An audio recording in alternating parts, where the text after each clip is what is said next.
नमस्कार, मैं वंदना अग्रवाल और आप देख रहे हैं रेट इंडिया प्लस। मौजूद है इस वक्त हम बदरपुर में और आज बातचीत करने के लिए हमारे साथ बलराम बिंदल जी मौजूद हैं, जो कि भाजपा के कार्यकारिणी सदस्य हैं। चलिए इनसे बात करते हैं, क्या कहना है इनकी आजकल की सोशल मीडिया पर चलती हुई चर्चाओं पर। सर, सबसे पहले स्वागत है आपका रेट इंडिया प्लस पे। बहुत बहुत धन्यवाद आपका। जी सर, त्योहारों का सीजन है तो दिवाली भी, आज छोटी दिवाली और कल दिवाली भी आने वाली है, बड़ी वाली, तो जनता के लिए क्या संदेश देना चाहिए? भारतवर्ष के सबसे बड़े त्यौहार दीपों के पर्व दीपावली की सभी क्षेत्रवासी देशवासियों को हार्दिक शुभकामनाएं। सर, प्रधानमंत्री मोदी ने बदरपुर में एम्स के विस्तार को लेकर पब्लिक को बहुत अच्छी सौगात दी। ये तो भारतीय जनता पार्टी ने जो है ना, ये माननीय जो डॉक्टर अपनी सुषमा स्वराज जी जो हेल्थ मिनिस्टर थी, उन्होंने इसकी नींव रखी थी वो अटल जी की सरकार के समय में। अब इसकी नींव रखने के बाद अपना तो मोदी जी का तो जो ध्येय मिशन है वो ये कि भी हर गरीब तक, जनता तक सत्ता का जो कार्य है वो पहुंचना चाहिए। आज लोग आयुर्वेद की ओर बढ़ रहे हैं। आयुर्वेद को बढ़ावा देने के लिए मोदी जी ने इसका विस्तार किया है ताकि आम जन को इस आयुर्वेदा हॉस्पिटल का लाभ मिलना चाहिए। अब इसमें देखिए ना, 10 रुपये का मात्र कार्ड बनता है और इसमें कितने लोग आज सवेरे देखेंगे आप 5 बजे से लाइन लगनी शुरू हो जाती है।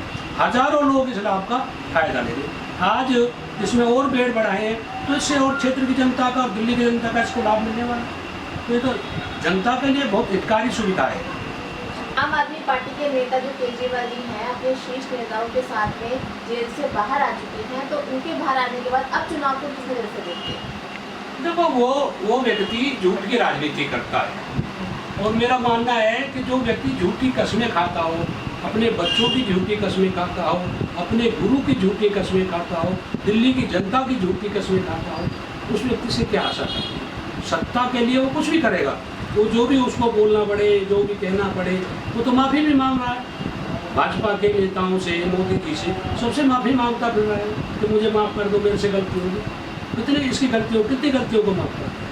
ये तो गलती पे गलती करेगा और इसने दिल्ली की जनता को ठगा है और दिल्ली की जनता समझ चुकी है कि अब इस व्यक्ति को सत्ता से बाहर करना चाहिए, तभी दिल्ली का विकास और भला हो। सर, केजरीवाल जी जब सत्ता में आए थे तो उन्होंने एक योजनाएं चलाई थी, फ्री की योजना, जिसे फ्री की रेट भी आप लोग कहते हैं। उसकी वजह से उन्होंने दिल्ली वासियों के ऊपर के दिलों में काफ़ी मतलब अपना कब्जा कर लिया था, कह सकते हैं दिल्ली वासियों में। लेकिन अब जैसे कि वो फिर से बाहर आए हैं तो फिर उन्होंने फ्री की योजना चलाई है, हर महीने महिलाओं को 1000 रुपये फ्री। तो इससे क्या लगता है आपको, चुनाव को कितना फर्क पड़ेगा? अभी आपने देखा ना एमसीडी में कौन है? केजरीवाल सरकार है ना। और जो ये एमसीडी जो कूड़ा उठाते हैं, दिल्ली की जनता का जो कूड़ा होता है उसको कौन उठाता है? टिप्पर उठा के ले जाते हैं ना। इन टिप्परों की हालत देखिए आपने। ये फ्री की चीज़ें दे, जनता को देने में कोई, अगर सरकार के पास पैसा है तो जनता को सुविधा देने में कोई दिक्कत नहीं। पर आज दिल्ली का खजाना जिस व्यक्ति ने खाली कर दिया है, दिल्ली के विकास कार्य होंगे कहाँ से कराओगे आप? दिल्ली की सरकार जो कर्ज में डूबी हुई है, जो पानी का क्षेत्र देख लो, बिजली का क्षेत्र देख लो, किसी भी क्षेत्र में देख लो जाकर के, दिल्ली सरकार कहती है हमारे पास पैसा ही नहीं। जब तुम्हारे पास पैसा ही नहीं है तो दिल्ली की जनता का भला कहाँ से करोगे? कैसे बताए? केजरीवाल जी बताए ना भाई, आगे आप जो 1000 रुपये देने जा रहे हो वो कहाँ से दोगे? किसकी जेब से निकाल करके दोगे? बताओ ना आप पहले उस चीज़ की घोषणा करो ना भाई, 1000 रुपये मैं यहाँ से दूंगा।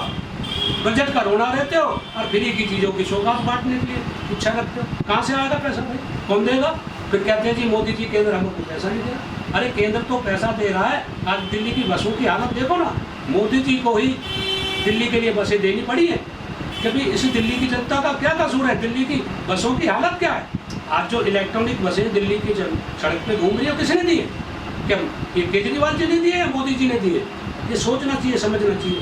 जो एक जन साधारण के लिए आवागमन का जो साधन है, बस वही नहीं दे पा रहा है और तो देगा क्या ये?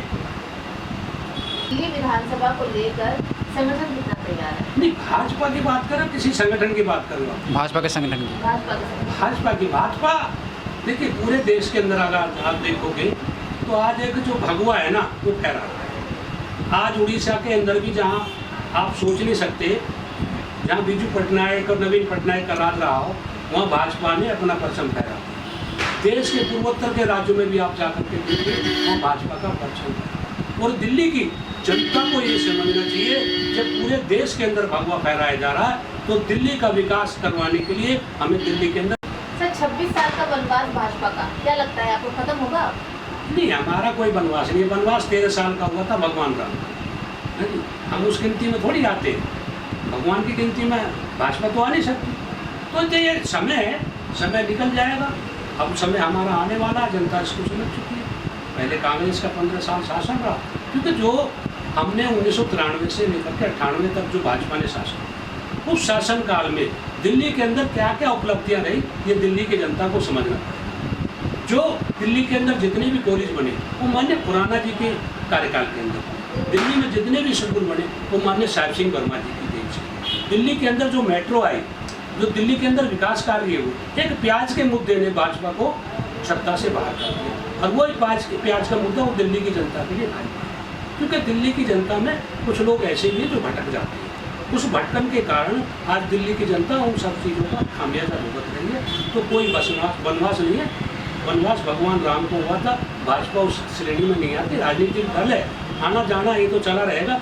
पर इस बार दिल्ली की जनता जान चुकी है।